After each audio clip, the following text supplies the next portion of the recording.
बोलिए। जन्म देने वाली माँ की तरह होकर आप किसी की जान कैसे ले सकती हैं? फिलोसॉफी के बारे में बात करने आए हो या अपनी प्रॉब्लम के बारे में बात करने आए हो? तेलुरु से जो प्राण आपने निकाले हैं उन्हें वापस लौटाइए, यही मांगने आया हूँ। क्या कहा? लेकिन जो प्राण निकल चुके वो लौटते नहीं। अपनी मुट्ठी से मुक्त कर दोगी तो तेलुरु में प्राण वापस आ जाएंगे, यही प्रकृति की शक्ति है। पर तेलुरु के सहारे 2.5 लाख वोटर्स जीते आ रहे हैं, फिर उनके प्राण का क्या होगा? उनकी जिंदगी के बारे में सोचकर ही ये प्रपोजल लाया। ऑपोजिशन जब पावर में था तब तो ऐसा नहीं हुआ, अब हो जाएगा ऐसा लगता है तुम्हें? तो फिर एग्जीक्यूटिव होने के नाते खुद से ही एक्शन लेने के अलावा और कोई रास्ता नहीं है मैडम। एज पर कॉन्स्टिट्यूशन कानूनी सभा आदेश के मुताबिक ही उद्योगियों को काम करना चाहिए। लगता है ये बात भूल गए हो तुम। एज पर कॉन्स्टिट्यूशन कानूनी सभा आदेश मारण होम का कारण बनता है, तो उद्योगियों को फॉलो करने की जरूरत नहीं है। फॉलो करेंगे तो आप जैसे लोग हिटलर बन जाते हैं। हिटलर हो या गांधी, सब जनता की ताकत से ही लीडर बने हैं और जनता मेरे साथ है। जिंदगी और मौत का फर्क पता चलने के बाद जनता जिंदगी को चुनेगी मैडम, आपको नहीं। चलो तुम्हें एक कहानी सुनाती हूँ। राष्ट्र में पहली बार कॉप सोसाइटी का निर्माण करने वाले एक फ्रीडम फाइटर की कहानी। असली लोकतंत्र लोकल गवर्नेंस में है, ऐसा लोगों को भाषण दिया करता था। लोगों की जिंदगी संवारने के लिए कम्युनिस्ट झंडा लेकर सड़क पर निकल पड़ा। सब कुछ सुनने के बाद इलेक्शन से पहले ओपोनेंट्स ने डाली हुई घास खाकर आने वाले 5 इलेक्शंस में उसे डिपॉजिट भी ना मिले इस तरह हरा दिया। उन्हीं लोगों ने इमरजेंसी का सामना करते हुए पुलिस की गोलीबारी में अपने दामाद को खो दिया। 13 महीने जेल में सड़कर लावारिसों की तरह मौत को गले लगाया। उस इंसान का नाम है हनुमंतराव। उनकी बेटी का नाम है विशाखावाणी। पिता की लाश को चिता देते वक्त गर्भिणी थी।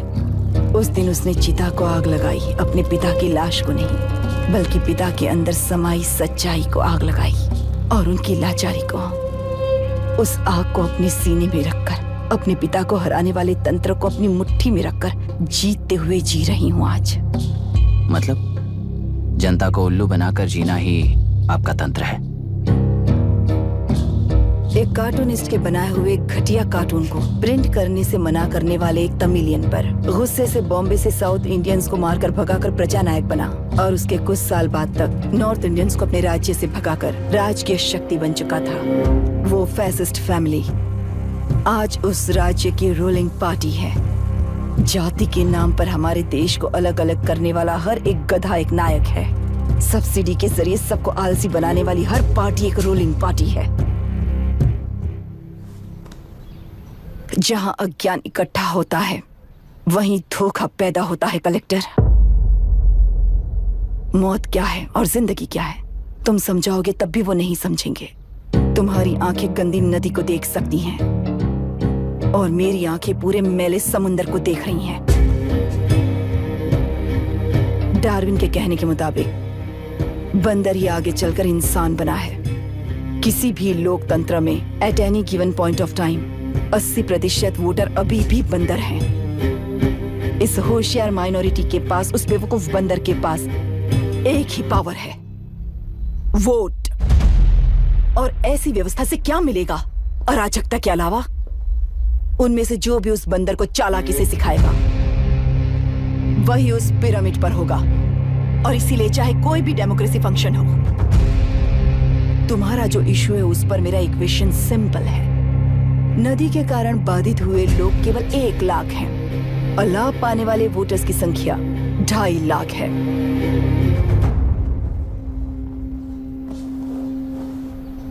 यही मेरा हिसाब है and it is purely democratic.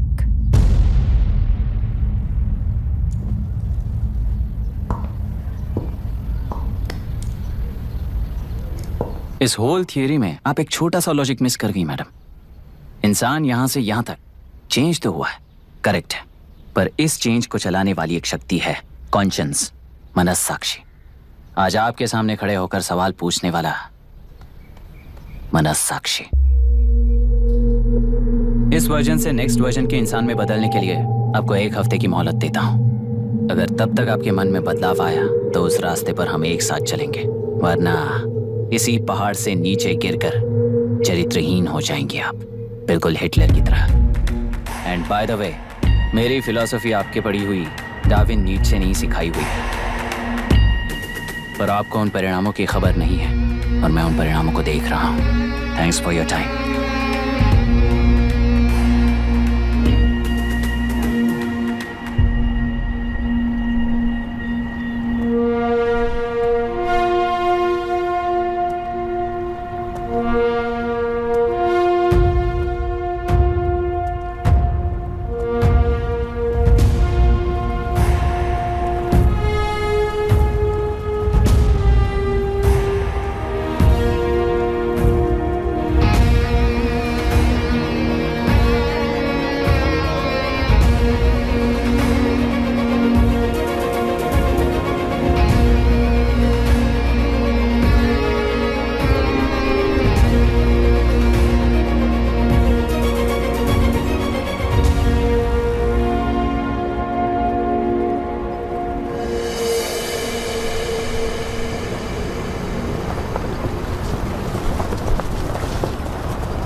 चल रही है उसका एक भाग ये नया कलेक्टर है जो तुम्हारी बलि चढ़ा रहा है।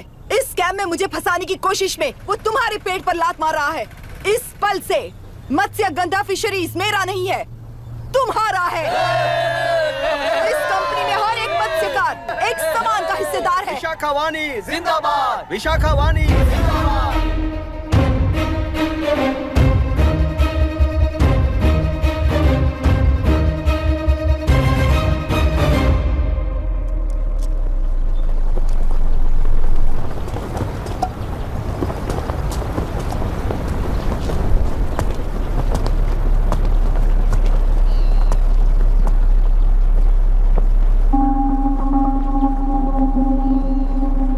गुस्से से रास्ता रोकोगे ये जानते हुए भी आया हूं, क्योंकि इस नदी पर आप सभी का हक है। पर अभी भी क्या वो नदी आपकी ही है? 40 साल पहले आसानी से यहां मछलियां पकड़ रहे थे, तब तक वो नदी आपकी थी। पर जब जीवन देने वाली इस नदी को लीज पर छोड़ दिया गया, उसी दिन ये आपके हाथों से निकल गई। या फिर मुझे बताइए, आपने इससे क्या पा लिया? एक के काम पर 4 खाते हुए अपनी बढ़ोतरी में आप ही अड़चन बन रहे हो। अपना आलसीपन यहाँ लेटाकर रखे अपने बच्चों को भी विरासत में दे रहे हो।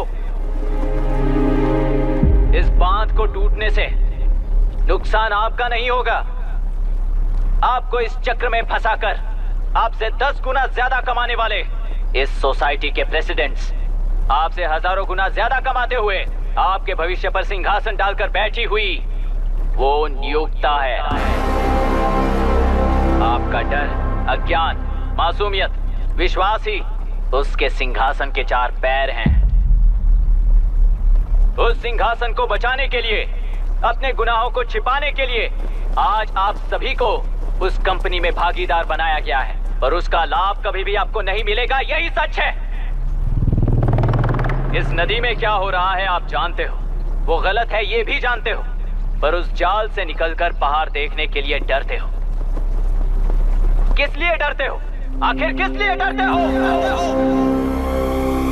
आलस के लिए या अन्याय के लिए?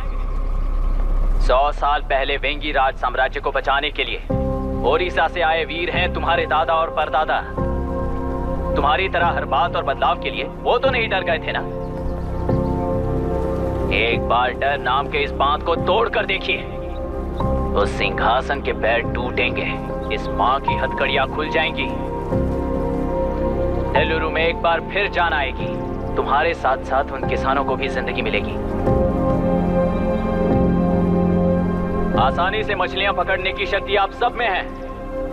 कुल वृत्ति के आगे आपके बच्चे भी अपनी शक्ति के मुताबिक आगे बढ़ेंगे। मैं यहाँ आया इस नदी के लिए ही नहीं, बल्कि आपके भविष्य और आपके बच्चों के भविष्य को भी बचाने आया हूँ। तो अब रोकोगे या रास्ता दोगे, मर्जी आपकी है, पर आपकी इजाजत के बिना यहाँ से एक कदम भी आगे नहीं बढ़ाऊंगा और एक बांध भी नहीं तोड़ूंगा।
तुमने कितना लिया इनसे?